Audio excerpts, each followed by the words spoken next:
आज का डिक्टेशन 80 शब्द प्रति मिनट स्टार्ट होगा 5 सेकंड बाद। स्टार्ट।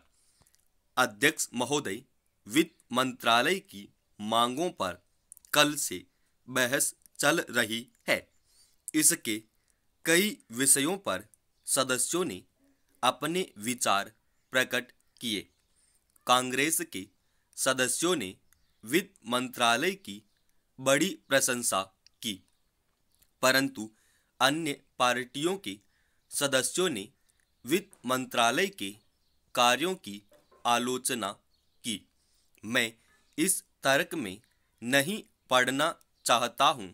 मैं चाहता हूं कि वित्त मंत्री जी तथा उनके अधिकारी सदस्यों के विचारों को सुनकर उनके प्रस्तावों, उनके सुझावों पर ध्यान से तथा पूरी निष्ठा से गौर करें और अगर कहीं कोई गलती हुई है तो उसे अवश्य ठीक करें। महोदय, मैं आपका ध्यान देश की बढ़ती हुई महंगाई की ओर दिलाना चाहता हूं।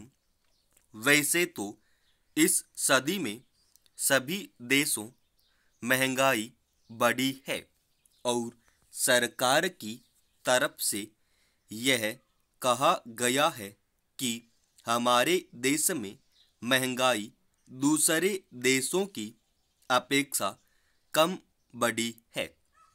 ठीक है, मैं इस बात को मानता हूँ, परंतु मैं सरकार से पूछना चाहता हूँ कि और देशों में प्रति व्यक्ति आय क्या है और हमारे देश में क्या है। हमारा एक गरीब देश है। यदि इसमें महंगाई बढ़ती है तो सरकार का यह कर्तव्य है कि वह उसे रोकने की पूरी कोशिश करे। महंगाई का असर हमारे किसानों, मजदूरों, दफ्तरों में काम करने वाले बाबुओं पर कितना पड़ता है? क्या सरकार ने कभी इस पर विचार किया है? इस बढ़ती हुई महंगाई से सारा देश परेशान है। अतः मेरा निवेदन है कि सरकार को महंगाई को रोकने तथा उसे कम करने के ठोस उपाय करने चाहिए। अब मैं सरकारी कर्मचारियों के वेतन तथा भत्तों के बारे में कुछ कहना चाहता हूँ। केंद्र सरकार के दो प्रकार के कर्मचारी हैं।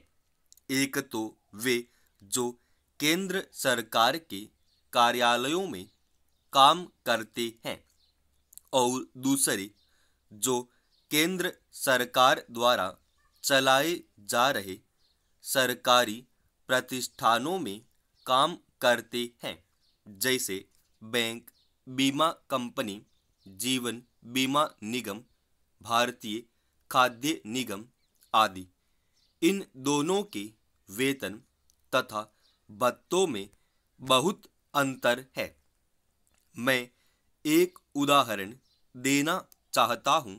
केंद्र सरकार के कर्मचारियों को बड़े शहरों में मकान किराया भत्ता उनके मूल वेतन पर 15% मिलता है और उसी सरकार द्वारा चलाए जा रहे प्रतिष्ठानों के कर्मचारियों को 25% से 35% तक मिलता है। मैं सरकार से जानना चाहता हूँ कि ऐसा क्यों है।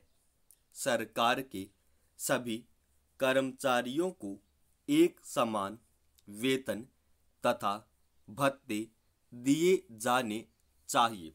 यह भेदभाव खत्म होना चाहिए।